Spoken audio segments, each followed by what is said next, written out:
And we've got Mike Paternostro who's going to explain what fireman drunk means. Stick around.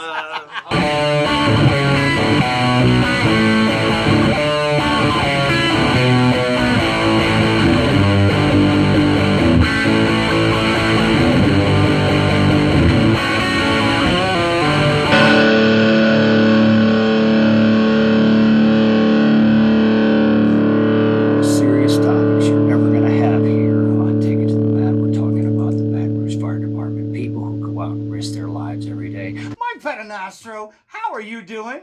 I'm doing great. I got to follow in with the funny guy and then with that intro. Wait a minute. You get to do something that everybody wishes, every child for sure wishes they could do: drive a fire engine and pull the horn. I'm 45, and it is still the funnest thing in the world. To drive a fire every day. Oh my God, that's cool. So can Seabass and I ride in the fire truck? I would Sometime, not going to a fire. Not going to a fire, but you can certainly probably come by and if check there's a parade, you get to ride. That's it. There we go. I was a volunteer firefighter. I know these things. You can't just randomly jump in a fire truck. Thank you for your service. Back of the Thank truck, you for buddy. your service. And thank everybody for their service that works in every fire department and every first responder out there, from you all the way up to Aquaman. Thank you so much for all y'all for everything that you do. Shout out to Aaron Sampson. You saw that name pop up. So, you are here to talk about the Fire Museum, the Bogan Fire Museum. Tell everybody where that's at exactly. 427 Laurel Street. Which is, if you're watching this, see my two fingers here? The Chase building and the other tower. It's the other building across the street. Arts Council used to have upstairs. They're moving to the Triangle building, and now y'all are going to expand to have the upstairs and downstairs. We are ready for taking over, and we are ready to start renovations, and we are ready to bring something great to downtown. Awesome. Another great attraction. So, when did the Fire Museum first get started? Started when they shut it down in the 1960s, and they revamped it and they dedicated it as an arts and humanities building with a fire museum in it in 1972. When did they call it the Bogan Fire Museum? Was Bogan the first paid fire chief in the history of East Baton Rouge Parish? In 1918, we just made to 100 years, and 1918. 1918. Chief Robert A. Bogan was the first fire chief in the. And you have the fire station that's on Government Street, right across the street from the McDonald's over there. I mean, two doors down, right? I mean, and you just had, I was there when y'all finished all the renovations and got those new doors and all that kind of stuff on the front. That place with is the Bogan gorgeous, family. That's It's right. incredible. It's incredible. And if you ever want to go eat, go to a fire station. It's the only job in the world where a gourmet chef will actually say, "Oh, well, then you know how to cook." Yeah, exactly. You want That's to our thing. You want to play ping pong and eat until emergency happen, and then boom, everything gets dropped. You hear this stuff about Pompeii. Like everybody dropped everything right where they're doing. Firemen do that every time the bell goes off. Every time. It's we get on the truck as fast as possible. We know where we're going and we know what we're doing. So that is awesome. That is well. Look, I wouldn't doubt it for a second. Did I say that wrong? No, you said it absolutely perfectly. I agree completely. I have had the opportunity to speak with so many firefighters, and you just had a retirement of Chief Ed Smith, and then you've got temporary interim Chief Chad Major, who came out of retirement to fill in until you've got a new fire chief. Yes, that's right. Yep. Ed Smith is the second longest running fire chief we've had in the city since Robert A. Bogan, and Chad Major, who is, he's the man for the job right now for sure. Yeah. So, wow, we're glad to have him. Yeah, and I'm working with Building Hope, Louisiana, and I talked to Chad Major, and he said, man, anyway, real quick. Building Hope, Louisiana goes out. It's a 501c3. We go out and we board up people's houses that have had a fire, and they own a home but don't have homeowners insurance, or they're renters and they don't have contents insurance. We board it up to make sure nobody goes in and steals their stuff, or goes in and kids go in and hurt themselves or something like that, or somebody starts going in there to do something illegal inside this space. And I got to talk to Chad Major about it. He's like, wow, this would be a great idea. Come talk to the fire chiefs. We see a lot of the fire department definitely sees a lot of people after the fire, it's not a good situation. I mean, when is a fire ever a good situation? Exactly. And what do you Exactly. do? How do you protect your belongings that haven't been harmed? Because You know, the Red Cross is going to help you That's if right. you're the victim of a fire. When I say the victim of a fire, even if it's an accidental fire, you're victimized by the fire. And then you're going to get help going somewhere else. If you don't have anywhere else to go, Red Cross is going to help you put you in a hotel or something like that, help you in some way. But what you're leaving behind is an unsecured area where some of the belongings you have, you can't get in and get them because it might not be safe for a non-firefighter to go inside the house. You don't want to send people back into the house after the fire. It's Do definitely you a want dangerous people environment. going No, you inside a definitely fire not. that was just put out? Yes or no? No, absolutely not. Well, there you. That's a pretty safe answer. It's a pretty safe answer. Absolutely, yeah. But so, the Bogan Fire Museum. I remember that I donated some money, and you had people in there when COVID first came around, and you needed to get masks for people who are first responders, people, nurses, places, firefighters, police officers in different spots. And I was able to make a donation, and a donation with another organization that shall not be named made a donation, and people were brought sewing machines into the fire museum, and they were sewing around the clock in the fire museum as a location That to have is people right. do it. Look, Laura McDavitt is the vice president of our board of directors, and she worked with, and I think I can say the name that doesn't need to be said because she did it, and as a representative of the museum, Caliph donated a lot of money, and we those ladies were in there for months around the clock, and that's really what the museum was trying to do, as many other things as the cultural influence we're trying to offer. They're trying to be part of the communities here. We are definitely trying to be a part of an impact on that community. And those folks were awesome. I mean, in there sewing around the clock and then, donated every one of those masks. Every and, one of and them. they would First responders and nurses, and I mean they were not just in East Baton Rouge Parish. No, everywhere. Extensions of Ochsner in other locations where they just called in and We said, were getting "Look, phone we calls don't from have everywhere. anything. We don't have anything. And Please bless help." those ladies. I mean, I can't sew, so they had to do it, but they did a great job. There's no doubt. Well, It's something they're like wonderful. 5,000 masks they got. I out know, to the all workers. sewn by hand, which That's right. I've got a couple of those masks myself. There's two, just two. I didn't take too many, just two of those masks, and I donated some money for that. So I paid for more masks than just two, so I could get the two. But what other connections or things does the Bogan Fire Museum do within the community?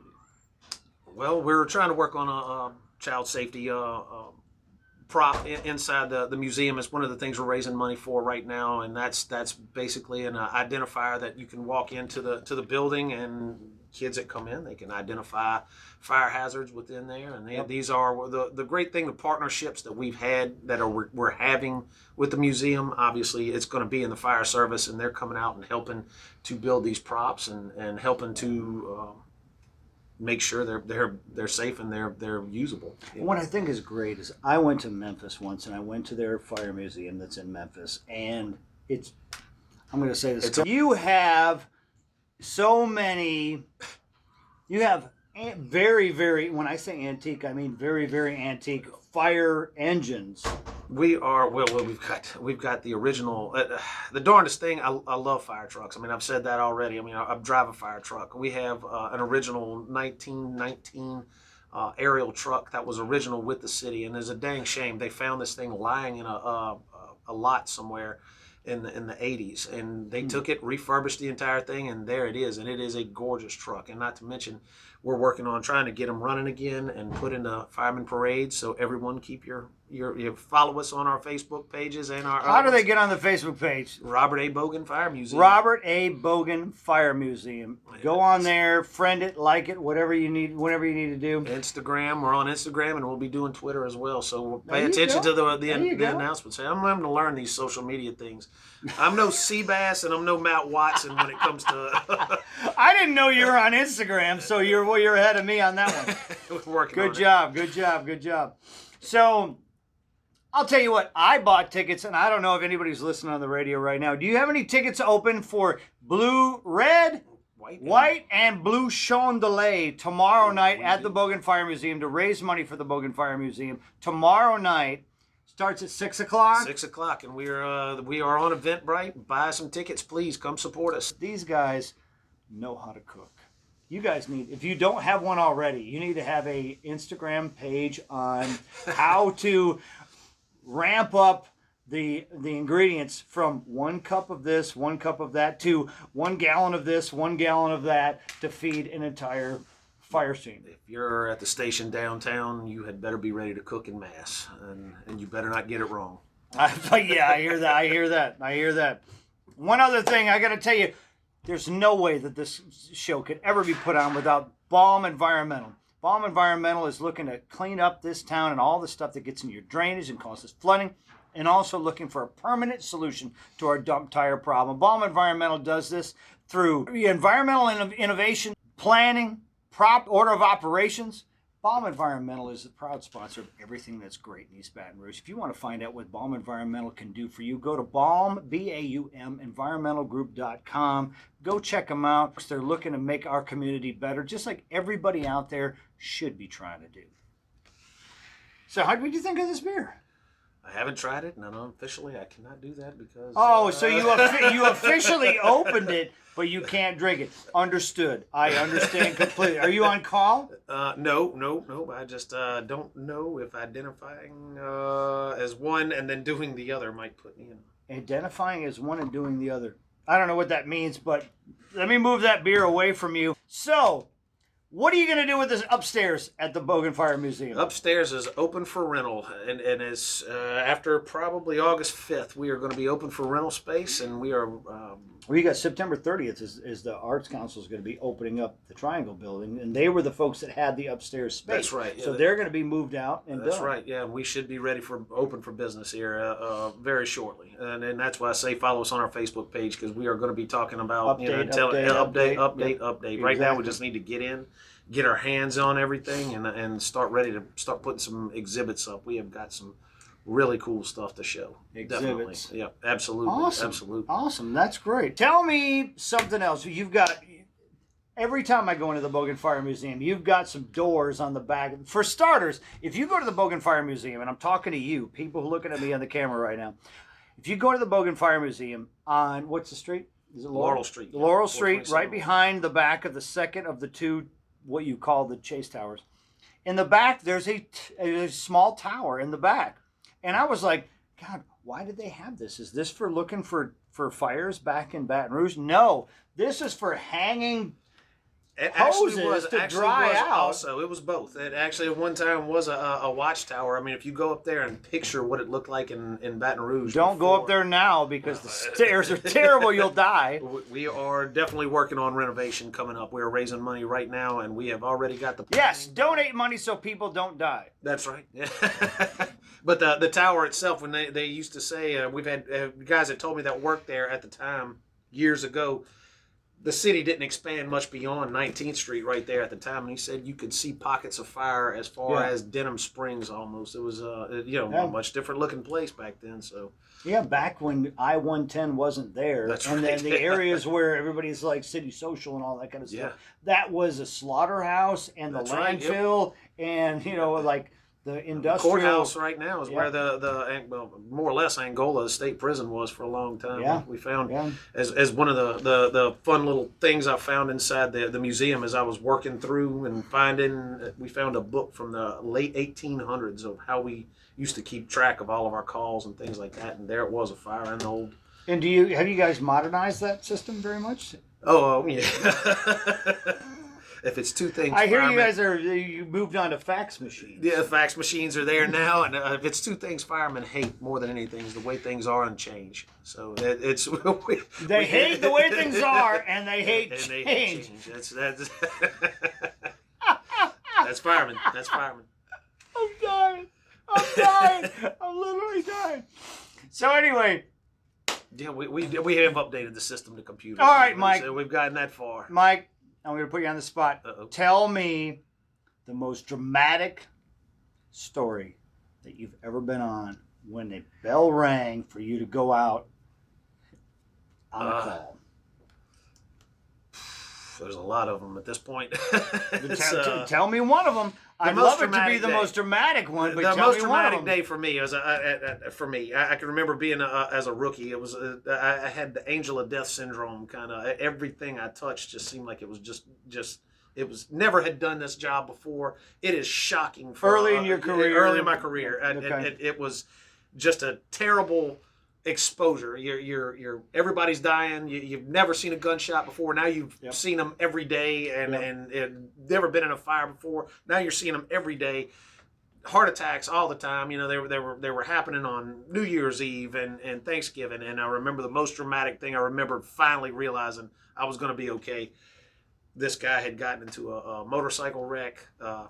We're pumping on his chest, and he just started breathing again. And ever since then, it was just it was a hugely emotional moment for me. Like finally, Finally, you brought somebody you're back not. from the brink. This is and I understand he is still alive today. So well, good for you. Yeah. And good look. And this, ladies and gentlemen, this is exactly. Look, we joke around a lot. I'm laughing a lot. Let me say this: what he just told you is a story of he saw a lot of loss, and he celebrated the first time that he was out there and put his hands on somebody to pump their heart back into going, and they lived, and they're still alive today. That's, I don't do that. You don't do that unless you're a firefighter or any other first responder. Those are the people who go out in the rush to the emergency when everybody else stands back and watches and says, oh my God, or gets out their phone and films it and all this kind of stuff. That's not helping anybody. But this guy and everybody else that works with him goes out there to try to help everybody. We've got great congratulations. teams out there. I know you do. I laugh at you, like you said. We joking, man. It's all fine and good, and I say that because I really appreciate the turnout from the public. Always comes up and says thank you for your service. You guys are heroes, and every time after working with them hand in hand, I always have to say it. Do you know these guys? I mean, have you ever met it? Have you? Well, see, the thing is, most people, they don't get in a situation. They don't even witness a fire. Oh well, look. Well, I tell you, when I was a little kid, my dad was working on getting another fireplace in our house working. And look, when you say another fireplace, it's not a fancy friggin' mansion or anything. This fucking house, pardon my language, excuse me, this house was.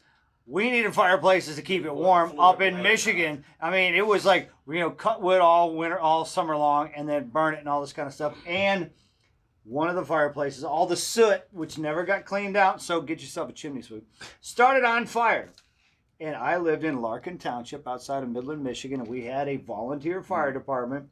And because it's a volunteer fire department, we're in our underwear taking spaghetti pots full of water and running and going up. And I remember stepping on nails and all this kind of stuff to go do all this kind of stuff. And these guys coming out of nowhere, and they're apologizing for how late they're showing up. But these guys, you're waking people up hoping they hear the phone because they're volunteer firemen. Volunteer is those guys that.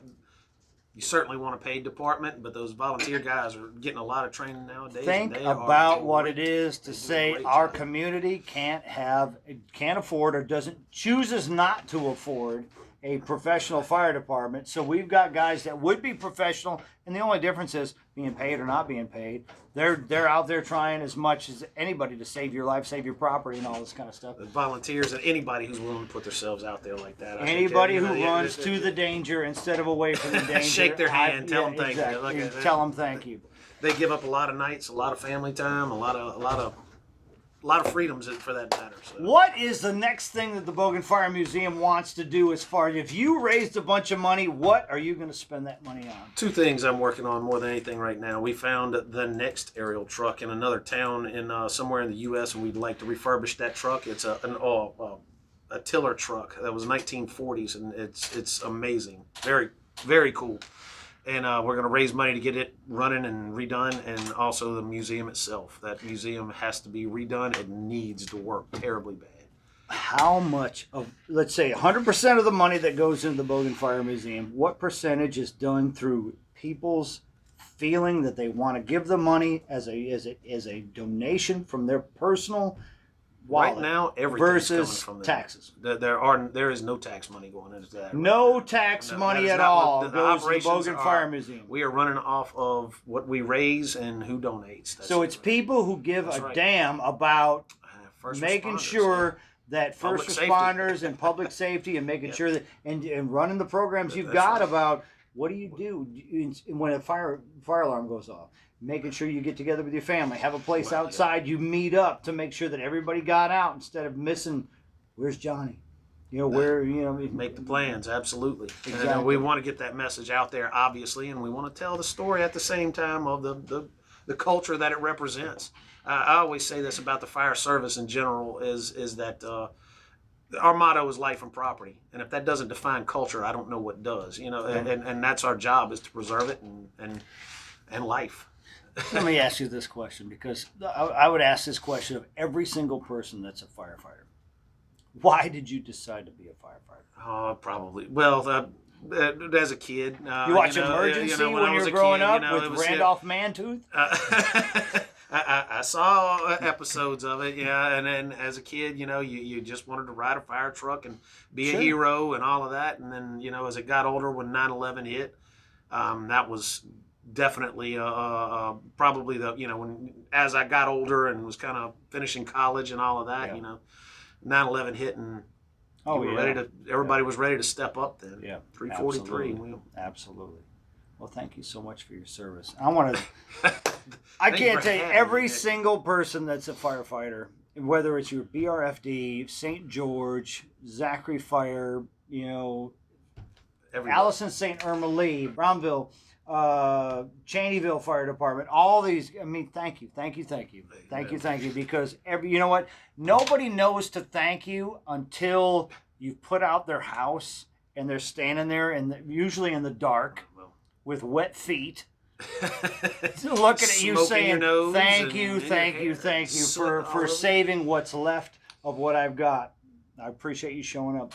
Thank you so much for being on the Thank you show. for having us on here. Ladies and gentlemen, this show normally has a comedian, an artist, or a musician in the first half. I had Seabass on the first half. I got this Mike Paternostro, is a great guy from BRFD from an organization in the second half.